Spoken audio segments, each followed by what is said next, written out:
Hi and welcome to this Go Ballistic Rangers transfer special. We'll have a number of these over the summer. This is the first coming from the Ibrox club. Alongside me, Ryan Rowe, as SunSport's head of sport, Roger Hanna.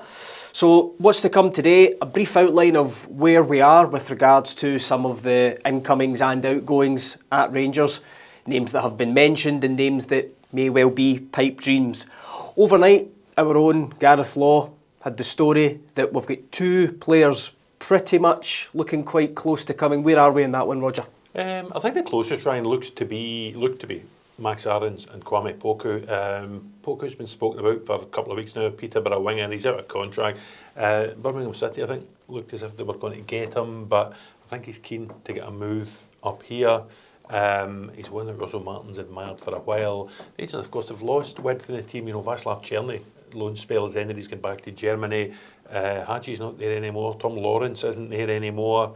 So it was an area that we're looking to strengthen.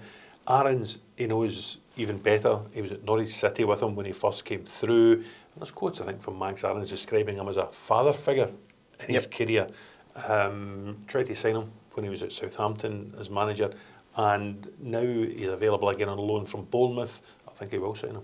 So we touched on some of the areas there that Rangers will be looking to strengthen. If we take the wingers and go to Kwame Poku, people might look on the surface and go a player from League One replacing a Václav Černý, who's probably much further on in his career, but this is the same sort of route that Rangers went down with Joe Rebo, and that turned out quite all right. Well, he scored in a European final for Rangers, so it did turn out all right, and ironically later played for Russell Martin at Southampton. Listen, where the players come from is less important. You know, I remember many years ago Celtic signing Gary Hooper from Scunthorpe United, and that worked out okay. So I think it's more about the player rather than where he came from.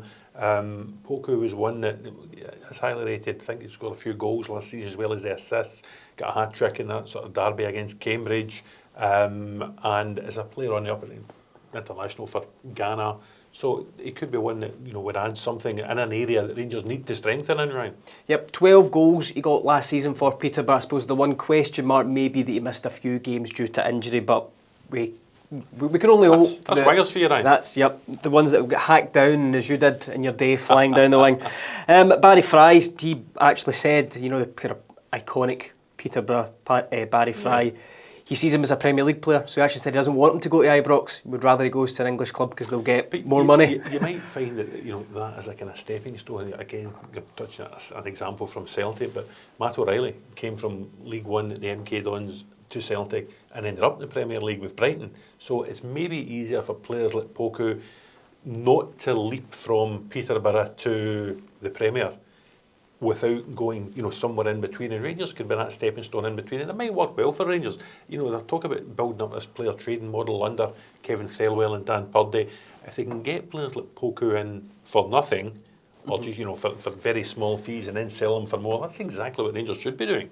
Talking about players that may be leaving in those wide areas, Nadim Bayrami, most likely to be interest from the continent. Ross McCausland, there was also some interest about him. It seems to have sort of died down, but do you see both of those players remaining at Ibrox beyond the summer?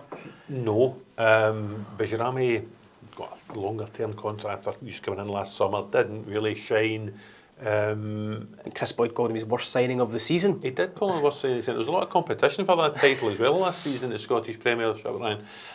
McCausland, he just hasn't come through the way people thought he was. For me, I think the sort of last straw was that red card at Pittodrie. I know he was playing out of position. Barry Ferguson asked him to play at wing back. He looked way out his depth. 2 cheap bookings, a red card before half time, put Rangers bang in trouble. I just think he's like a few players, you know. Adam Devine and Cole McKinnon were freed in the summer. Leon King last season sent out on loan to Queen's Park. Some players just don't come through the way you hope and expect them to come through. And I think Ross McCausland probably comes into that category. He could go on and shine somewhere else, but I don't think he'll be shining at Rangers. No. So Max Aarons, we spoke about a little bit earlier. So he can play both right back and left back. You wonder, does he come in and displace Tavernier to become a centre-back, or does he just simply put Tavernier out to team? Because he's coming here to play, isn't he? Yeah, and he is coming here to play. If you get a player of Max Aarons' quality, I mean, you need to remember, he cost £7 million when he went from Norwich to Bournemouth, and it would have been more, but he only had a year left in his Norwich deal. He spent last season, second half of last season, playing for Valencia against the likes of Real Madrid and Barcelona and La Liga. Former England under 21 captain, a quality player. He can play either side, prefers to play on the right hand side. I wonder about Tavernier. Russell Martin, he's a former Rangers teammate, friend of James Tavernier, spoke warmly of him the day he was unveiled as Rangers manager, said he would retain the captaincy, said he would have a future. So if you take Russell Martin to his word, you would think then, does Tavernier, as you say, does he step in when he played a lot at centre-half in the second half of last season? Does Russell Martin play a 3? Does Tavernier play as a right-sided centre-half with Aarons as a right wing-back? That's a possibility as well. Could Tavernier step forward? People have spoken for years that, could he play in the right of the midfield? So we don't know. We don't know. And I suppose the other thing is Russell Martin's hardly going to, in his first 2 or 3 weeks at Rangers, say, yeah, I'm taking the captaincy off James Tavernier. So we just don't know. 100%. One thing that we do know is that Robin Proper has sort of reneged or sort of stalled on a potential departure. So if we move to the kind of centre-back area, he's another one that didn't perform well last season. Kind of looked for all intents and purposes as though he would leave, but it doesn't seem as though it's a goer. Where do we think we are in that? Well, if I was Robin Proper, I wouldn't stall. I would just head back to the Netherlands. I can't see Robin Proper playing much of a role next season. You look at the centre-back area, it is thin. Balogun's gone already. It was probably thin last season with Balogun there.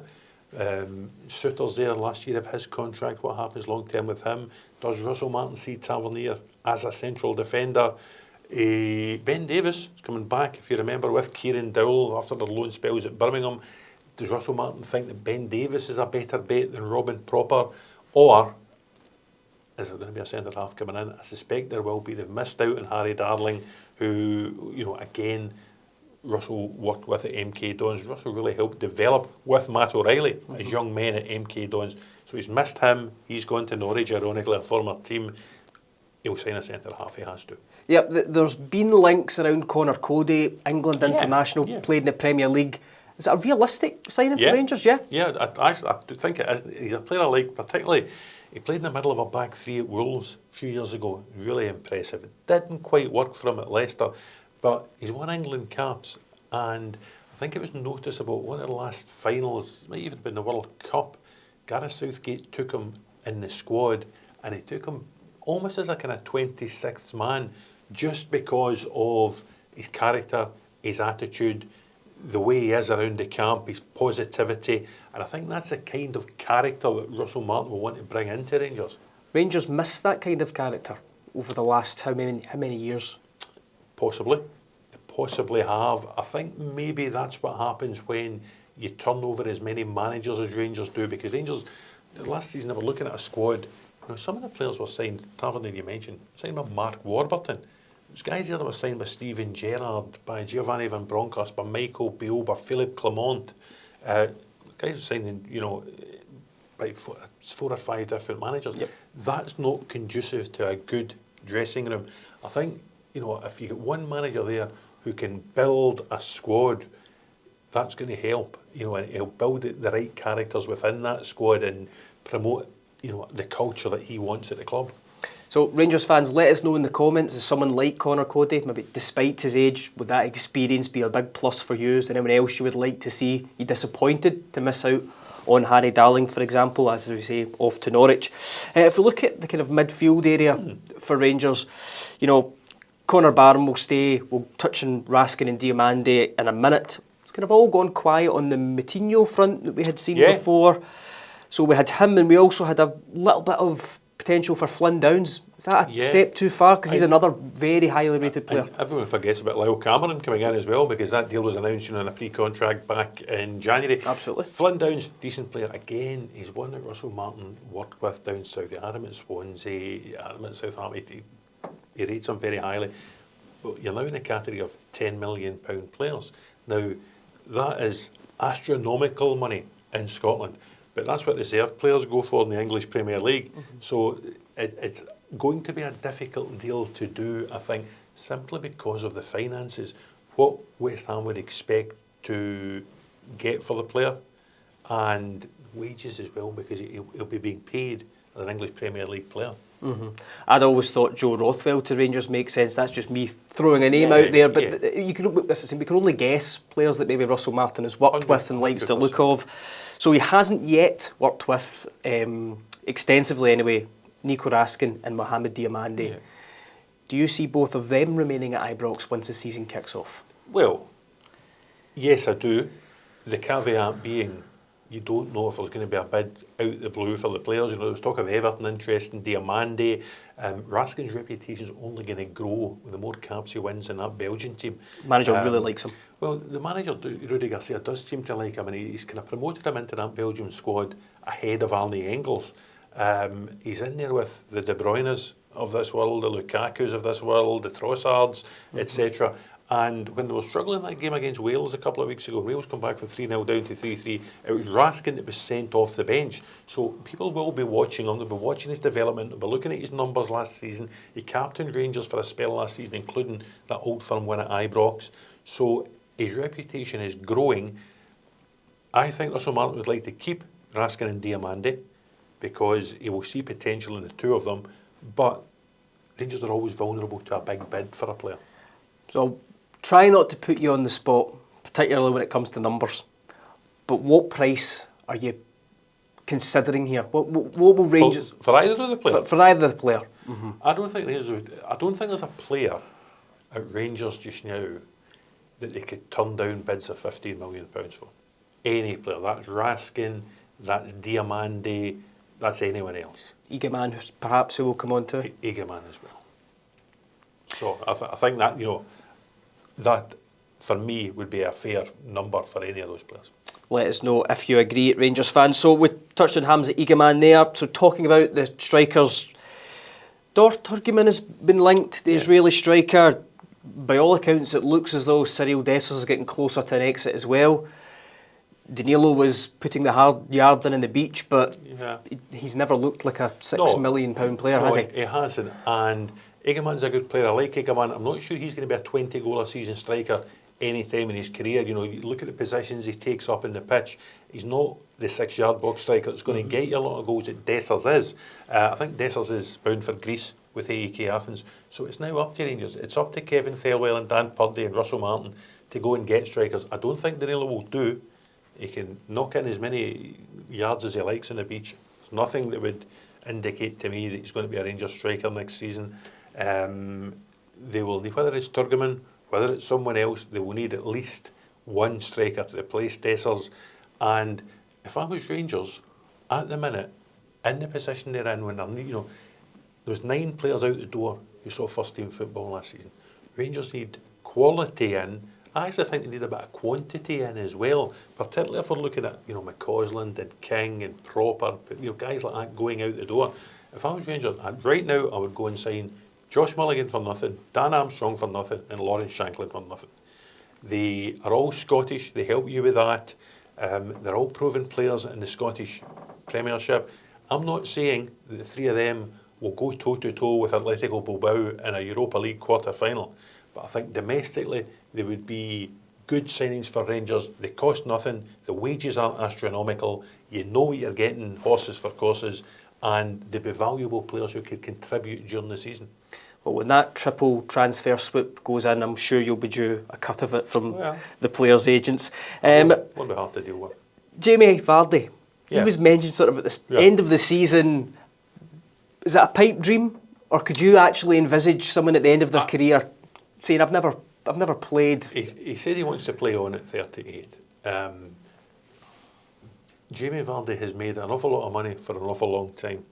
I would suspect Jamie Vardy could go to the MLS, he could go to the Saudi Pro League, he could more or less go wherever Jamie Vardy likes. I was astonished last season, in a dreadful Leicester team that got worse by the week under Ruud van Nistelrooy. He was still arguably their best player at 38 years of age. He's incredible the way he looks after himself. I remember many years ago Celtic trying to sign him when he was at Fleetwood Town, long before he went to Leicester. What a signing he would have been for Celtic when you look at his career.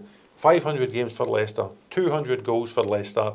he would have won more England caps had he not stepped away from England. Listen, at 30, it sounds ridiculous. I think he would do a terrific job for Rangers. I just think financially his wage demands would probably be beyond them. Possibly. So some of the other business, and we've touched about this in previous episodes as well, Jack Butland. Yeah. He lost the gloves last season.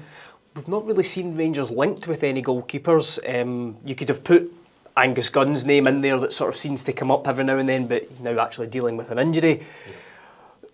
But Jack Butland will be commanding a fair wage as well, and we just can't get away from the fact he doesn't seem to suit the way Russell Martin wants to play. Do you see, if he's at Rangers next year, is that because he's still starting? Or could he perhaps be a very talented backup? I don't think you can have Jack Butland as a backup, and the money he will be on. I think Jack Butland's either number one or he's out the club for me. He doesn't have been linked with goalies. I don't know whether maybe that indicates that Russell Martin wants to give Jack Butland another go. He's already putting together a backroom staff. I haven't seen a goalkeeping coach appointed yet, I don't think. So he would need to get somebody in to work with Jack, to work with Liam Kelly, to work with Mason Munn, whoever the young goalies are, and work hard on Jack. You're saying doesn't suit the way Russell Martin plays. I know what you mean, but you can develop goalkeepers into that way of playing. Craig Gordon didn't suit the way Celtic wanted to play a few years ago, but he improved that side of his game beyond all recognition. So it's not beyond the realms of possibility to think Jack Butland could improve that aspect of his game. For me, I'm old-fashioned. The aspect of the game he needs to improve is keeping the ball out the net and cutting out the sloppiness and the uncharacteristic mistakes that sort of crept into his game last season after a really good start. Yeah, I mean, some of the mistakes that we saw last season, you could never have imagined him making when he first came in. If you've picked up a copy of the Scottish Sun today, Cammy Bell was speaking to Gareth Law and he said, I had a terrible mistake in that game against Motherwell. I'm sure many of you watching this will remember it. And that sort of defined his Rangers career from then on. Never played for Rangers again. And he says it doesn't have to be the same with Jack Butland. He's still got time left in his contract. He can be part of this rebuild. He could be an integral part of this rebuild because he's a senior member and by all accounts a popular player in the dressing room too. Yeah. So Harry Toffolo has left Nottingham Forest. He's another player who can fill in probably a couple of positions, but probably very little on that front that we've heard in terms of concrete movement.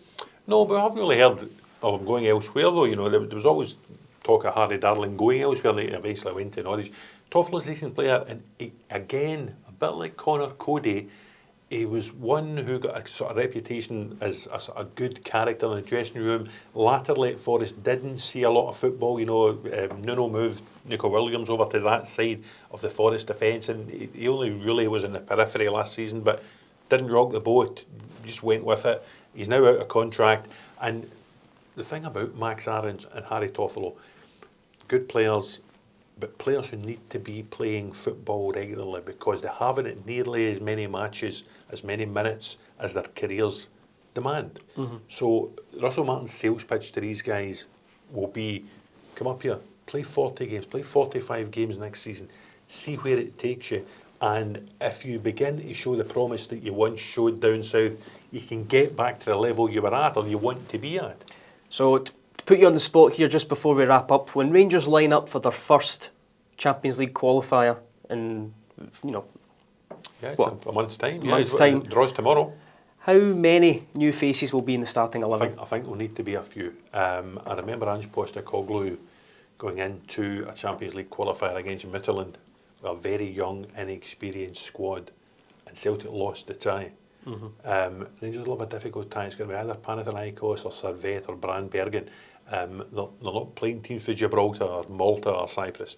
This is going to be a tricky tie for Rangers. I think Russell Martin will want players in. If you look at what he's got just now, he could go in with Butland easily. He could go in with Tavernier and Suter, another at centre half, either Ridvan or Jefte. He could go in with Raskin and Diamande and Barron. He could go in with, beyond that, you're not really too sure who he would go in with. Igamane probably, Cortez possibly. But I think at that end of the pitch, so many question marks. He'll want players in. I think he would want Poku in. I think he would want a striker in. I think he'll want Aarons in, and maybe one more before this tie, because it's unfair on Russell Martin. I spoke to Scott Allen for a piece for the Scottish Sun on Sunday. He was saying it's unfair to expect Russell Martin in his first games in charge of a new club to lead Rangers straight into this cash-rich group stage of the Champions League. Next season may be, more realistic. But that said, that is the life of a Rangers manager. If you're coming in and you're in this non-champions path of Champions League qualification, you just need to hit the ground running because, if you lose to Panathinaikos or Servette or Brandbergen, the scrutiny begins. Yep, it's going to be a tough draw for Rangers, no doubt. You can follow it on the Scottish Sun online tomorrow. Also this week, if you check out the rest of our YouTube channel, we have the Inside Track looking ahead to Royal Ascot, and you can also check up on the latest one-on-ones, the great series that our very own Derek McGregor has been having. In the meantime, stay tuned to the Scottish Sun, both in paper and online, for all your latest news and sport.